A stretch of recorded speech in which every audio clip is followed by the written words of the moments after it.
has gotten stronger. The Houston Rockets certainly haven't gotten stronger, and obviously the Warriors situation is what it is. But when you look at the Los Angeles Clippers, not only did you acquire Serge Ibaka, we like Montrezl Harrell, the reigning sixth man of the year, but he can't shoot from the perimeter the way Serge Ibaka can, and he's not the rim protector that Serge Ibaka is. So as a result of that, you've improved defensively, you've improved offensively, and on top of it all, you still have Kawhi Leonard and Paul George. Nobody in basketball should be more motivated to show up for this upcoming season than those two, considering the 3-1 lead they gave up to the Denver Nuggets in the Western Conference semifinals. And if you are Kawhi Leonard, remember, they traded all of those picks so they could acquire Paul George because that's what he wanted them to do. And as a result, they didn't have the assets to get a CP3 in the offseason to upgrade that point guard position, which is something Kawhi Leonard wanted to do. So all eyes should be on him. He should be required to show up. We know he can because he's a two-time champion and a two-time finals MVP.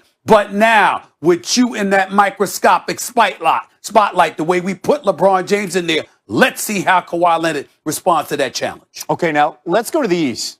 And what's the significance of this news today with the Heat agreeing to a max deal with Bam Adebayo? Well, the significance is that ultimately, it's compromising your ability to go after the Greek Freak. Now, either the Greek Freak has let it be known that he has every intentions of staying in Milwaukee, or Pat Riley in Miami. He said, hell no, we're not taking our chances. We're going to make sure we lock up Bam Adebayo for years to come with the contract that they gave him. Obviously, Bam and the Greek Freak, if I remember correctly, they have the same agent, so he'd have a clue or an inkling about what the Greek Freak was looking to do. Nevertheless, if you're the Milwaukee Bucks, you're feeling confident that you're going to be able to keep the Greek Freak, albeit there's no guarantee. If you're Pat Riley and the Miami Heat, you were saving that cap space to make sure you could go after him without trying to acquire him via a sign and trade or anything like that. Because they signed Bam Adebayo to this contract, it's going to be significantly more difficult to get your hands on a Greek Freak, assuming that's an opportunity that you'll have. We will be following the developments surrounding Giannis, of course, for the next month. Tuesdays here on the 6 p.m. Sports Center, they're very special with Stephen A. You know what the segment's called? Oh, no, you didn't. No, you didn't. But you know what time it is. Hold on to your seat. You know what time it is. Play that animation for me, please. Oh, no, you didn't. Oh, no, you didn't, Daniel Jones. Get knocked down by a breeze. What does he do? Get Tabasco sauce in his eye. Oh, no, you didn't. Not only can you not play football, you can't act either. Oh, no, you didn't. If you put shorts around your mouth, you're going to have bad breath. All the detergent in the world can't help that. Oh, no, you didn't. That's my list for this week.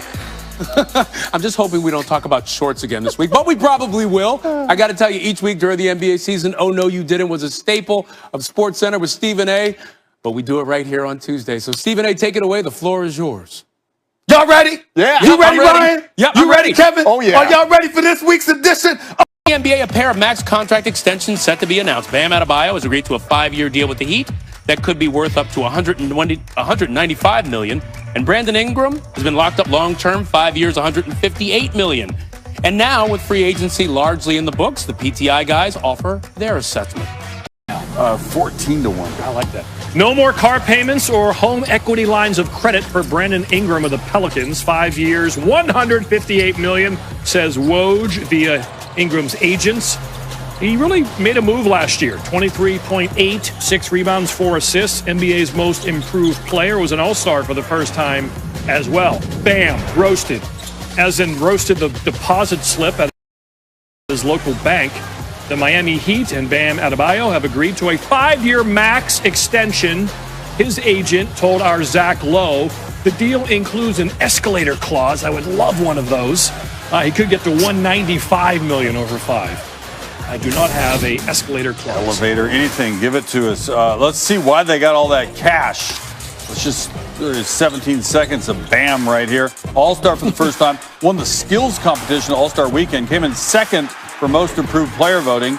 Became the first player in Heat franchise history with a 15-point per game, 10 rebound a game, and 5 assists per game season. I swear Gary Payton did that. Best moment came in Game 1 of the Eastern Conference against the Celtics. Resist. Blocks Jason Tatum right there. The first block of a potential game tying or go-ahead dunk in the final minute of a playoff game since the advent of play-by-play stats in 1996-97. Here's how it's handled by professionals. Bang! Clock at 7. Working against Butler. Got downhill. Couldn't punch it. Bam says, get it out of here. Adebayo, sky high with the block and rejection. Wow. Out of Blocko, they won that game. They went on to do okay as well. All right, Kenny, you sit right there and talk to Bobby Marks here, the mayor of Naples. Well, I talk about Brandon Ingram. Like Brandon, like me, he's skinny. I prefer lean. As I mentioned, set career highs last year, most improved player. Biggest improvement was in three-point shooting, Kenny. He knocked down 150 of those, more than he made the first 3 seasons combined. So he's 23 years old, slowly getting better. He gets paid. His top moment came against the Jazz in January. 49 points, shot 60%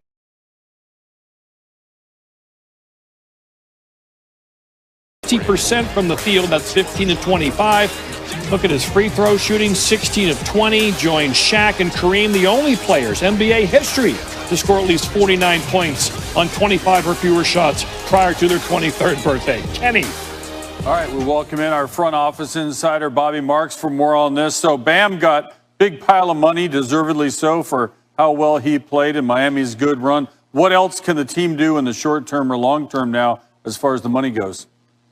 Well, for the long term, they took the Bam Adebayo $15 million cap hold for next offseason and replaced it with a $28 million contract, and that knocked off about $13 million in flexibility for next year. Right now, they're projected between $25 and $27 million next offseason. Not enough to go out and get a max player, but this Miami front office is the gold standard as far as how they can go out and find players.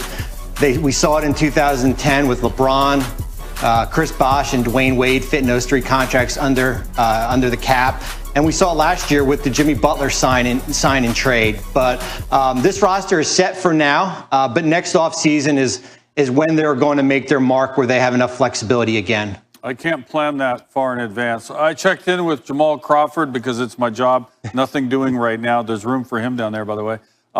It seems like there's been 1 million deals in the last 5 days or so. What deals are left to be done and who has money to do them? Yeah, well, we just saw Bogdanovic go to Atlanta. Sacramento elected not to match that $72 million offer sheet. So we take the Hawks off the board. They do not have cap flexibility.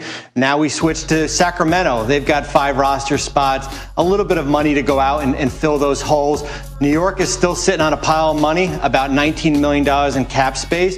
And of course, even Charlotte, after that Gordon Hayward signing of $120 million, it has about $6 million left. So those are the teams that have flexibility, but we're only a week away from training camp, so most of these rosters are already set. Thanks for joining us. That's a lot. Turkeys. Okay, Wilbon, now that NBA free agency is pretty much over, which team made the best move? Well, Tony, there wasn't a lot of movement, and there weren't gigantic stars who moved, but Charlotte did a good job by getting Gordon Hayward, who they tried to get earlier in his career. Bogdanovic appears to be going to Atlanta. If he had gone to Milwaukee, I would have said Milwaukee, but he's not going there. He's trying to still go to Atlanta. If they can complete that signing. Montrezl Harrell went to the Lakers. The Lakers got better, strangely enough. Ibaka to the Clippers. Nice move. But I'm going to combine some things, Tony. Philly, Morey and Doc got Seth Curry, Danny Green, and Tyrese Maxey, shooters around the studs they already have. I'm going to go with the Philadelphia 76ers for offseason everything, even though that doesn't answer the free agency question specifically.